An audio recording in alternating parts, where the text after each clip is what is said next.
நிச்சயமா இது வந்து ஒரு முதல் வெற்றி தான், அப்படிதான் நாங்க பாக்குறோம். ஏன்னா ஸ்டூடெண்ட்ஸ் அவ்வளோ போராட்டங்கள் இந்திய நாடு முழுக்க இந்த காலகட்டத்தில் நடந்திருக்காங்க. அவ்வளோ போலீஸோடைய அடக்குமுறைகளை ஃபேஸ் பண்ணியிருக்கிறாங்க. உண்மையிலே சொல்லணும்னா ஒரு சுதந்திர போராட்டம் மாதிரி தான் இந்த போராட்டம் நடந்தது, நாடு முழுக்க நடந்தது. எனவே இந்த வெற்றி அப்படிங்கிறது ஒரு முதல் வெற்றி. இவ்வளோ நாங்க கடுமையா நடத்தின போராட்டத்துக்கு ஒரு முதல் வெற்றியா தர்மேந்திர பிரதானோட ரெசிக்னேஷன் நடந்திருக்கிறது ஸ்டூடெண்ட்ஸ் கம்யூனிட்டி ரொம்ப பாசிட்டிவா நாங்க பாக்குறோம். அது ஒரு கொண்டாட்டமாவே நாங்க பாத்துட்டு இருக்கோம் தான் சொல்லணும்.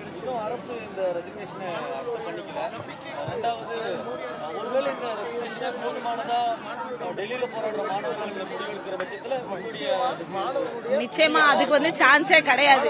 கண்டிப்பா ஒன்றிய அரசு இதை ஏற்றுதான் ஆக வேண்டும். இன்னும் நாங்க எங்க போராட்டத்தை கம்ப்ளீட்டா வைண்ட் அப்லாம் பண்ணல. எனவே அரசு அது உத்தரவாதப்படுத்தி இவரோட ரெசிக்னேஷன் ஏத்துக்கிட்டு அவர் பதவி விலகும் வரை இந்த போராட்டம் நாங்க தொடர்ந்துகிட்டே தான் இருப்போம். இப்ப அவர் கொடுத்திருக்கிறாரு. நிச்சயமா இது நடந்துரும் அப்படின்ற ஒரு நம்பிக்கையில தான் நாங்க இருக்கிறோம்.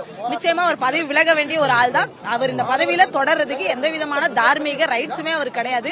சீக்கிரமா போங்கன்ற ஒரு விஷயத்தை தான் நாங்க சொல்றோம். விருதுலா இந்திய மாணவர் சங்கம் மாநில தலைவர். இல்ல, இந்த போராட்டத்தை பொறுத்தவரை நாங்க ஆரம்பிக்கும் போது டெல்லியில் போராடக்கூடிய இளைஞர்கள் மாணவர்கள் அதோட SFI DOFA ஒரு பார்ட்டா இருக்கும் எங்க டெல்லியிலேயே. அப்ப அந்த கோஆர்டினேஷன் கமிட்டி பேசி என்ன முடிவை அறிவிக்கிறார்களோ அதுவரை நாங்கள் காத்திருப்பதை தொடர்வோம் என்று முடிவெடுத்திருக்கிறோம்.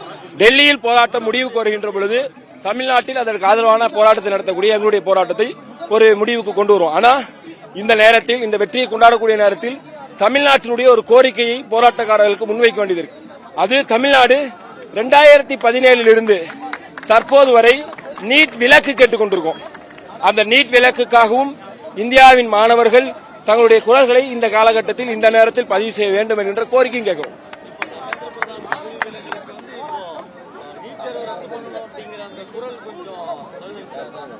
இல்ல, இந்த போராட்டத்தை பொறுத்த வரைக்கும் இந்தியாவில் பல பிரச்சனைகள் நடந்தது.